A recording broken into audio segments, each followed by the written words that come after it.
On Monday, Republican presidential nominee Donald Trump invoked the Cold War as he pledged to wage war against what he described as the ideology of radical Islam. During a speech in Youngstown, Ohio, Trump vowed to institute extreme vetting of visa applicants. In the Cold War, we had an ideological screening test. The time is overdue to develop a new screening test for the threats we face today. I call it extreme vetting. I call it extreme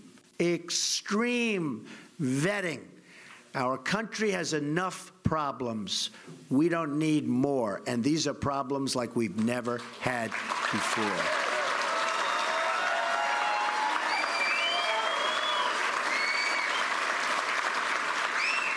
In addition to screening out all members of the sympathizers of terrorist groups, we must also screen out any who have hostile attitudes toward our country or its principles, or who believe that Sharia law should supplant American law. Those who do not believe in our Constitution or who support bigotry and hatred will not be admitted for immigration into our country.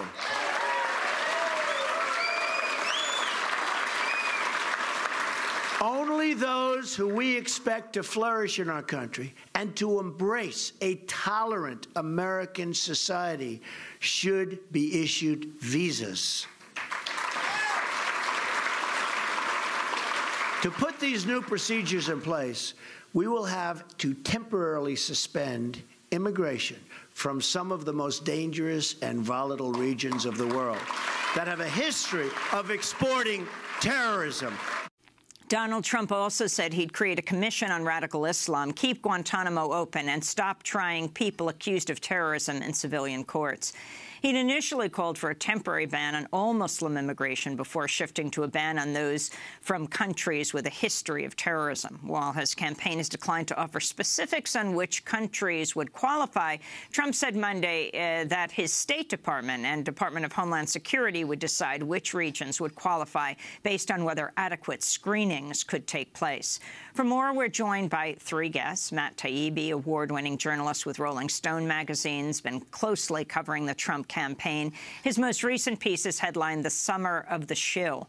Phyllis Bennis is a fellow at the Institute for Policy Studies. She's written several books, including most recently Understanding ISIS and the New Global War on Terror.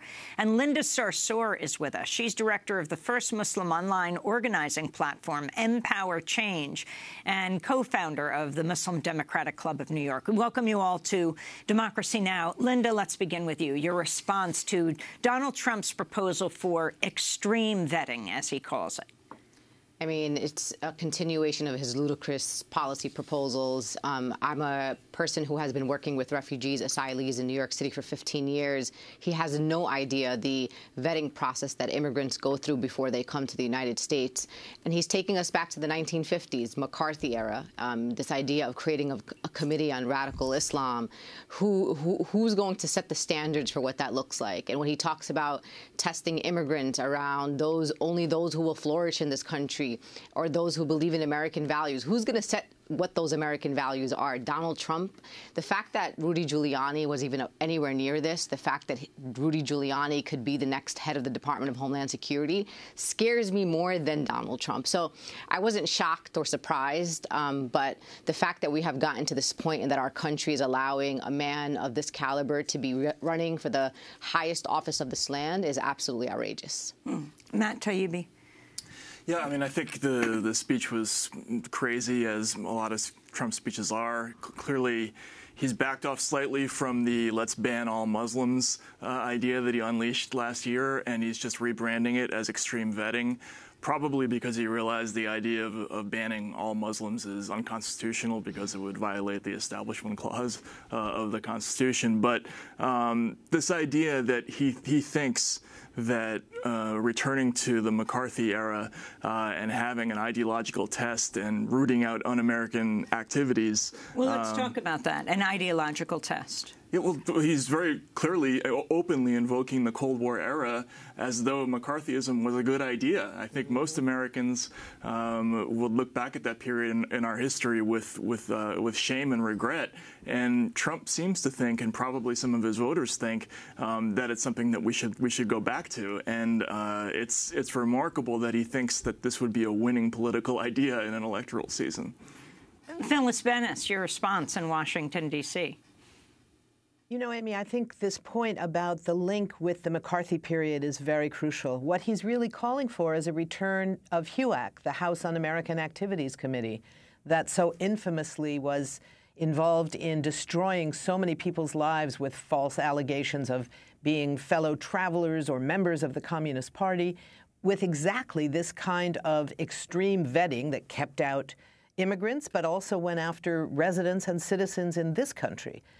So this notion of establishing a new, what he called a commission on radical Islam, when I saw those words, I thought, oh my God, this is a return to HUAC, to the House Un-American Activities Committee, which famously continued until the very end, when it was finally brought down by shame, when one of the officials turned to one of the prosecutors and said, "Have you no shame, sir?" It was, you know, this moment of ending this extraordinary repressive example of what that period was. And here he is essentially equating the global war on terror, for which he really has very much the same kinds of policies that are being imposed now, with a few differences, asserting keeping Guantanamo Bay prison open instead of hoping to close it, even though it remains open. So there's not a lot of difference in the actual policies.